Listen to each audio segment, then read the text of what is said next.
Watch the center of this disc. You are getting sleepy. No, just kidding. I'm not going to hypnotize you.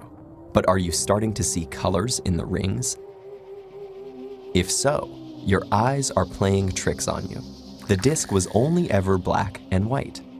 You see, your eyes don't always capture the world as a video camera would. In fact, there are quite a few differences, owing to the anatomy of your eye and the processing that takes place in your brain and its outgrowth, the retina. Let's start with some similarities. Both have lenses to focus light and sensors to capture it. But even those things behave differently. The lens in a camera moves to stay focused on an object hurtling towards it, while the one in your eye responds by changing shape. Most camera lenses are also achromatic, meaning they focus both red and blue light to the same point. Your eye is different.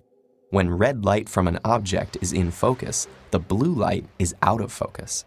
So why don't things look partially out of focus all the time? To answer that question, we first need to look at how your eye and the camera capture light: photoreceptors. The light-sensitive surface in a camera only has one kind of photoreceptor that is evenly distributed throughout the focusing surface. An array of red, green, and blue filters on top of these photoreceptors causes them to respond selectively to long, medium, and short wavelength light.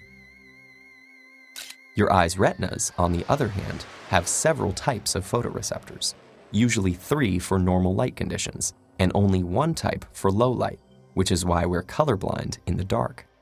In normal light, unlike the camera, we have no need for a color filter because our photoreceptors already respond selectively to different wavelengths of light. Also, in contrast to a camera, your photoreceptors are unevenly distributed, with no receptors for dim light in the very center. This is why faint stars seem to disappear when you look directly at them. The center also has very few receptors that can detect blue light, which is why you don't notice the blurred blue image from earlier. However, you still perceive blue there because your brain fills it in from context.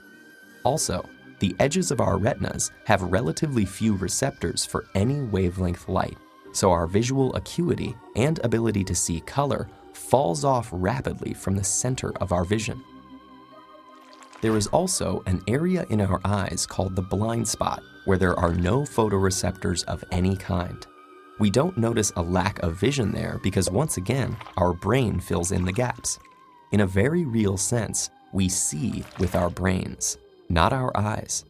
And because our brains, including the retinas, are so involved in the process, we are susceptible to visual illusions. Here's another illusion caused by the eye itself.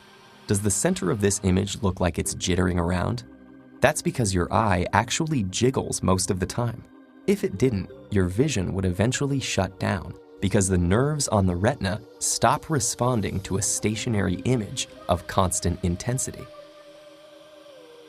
And unlike a camera, you briefly stop seeing whenever you make a larger movement with your eyes. That's why you can't see your own eyes shift as you look from one to the other in a mirror. Video cameras can capture details our eyes miss, magnify distant objects, and accurately record what they see. But our eyes are remarkably efficient adaptations, the result of hundreds of millions of years of co-evolution with our brains. And so what if we don't always see the world exactly as it is? There's a certain joy to be found watching stationary leaves waving on an elusive breeze, and maybe even an evolutionary advantage. But that's a lesson for another day.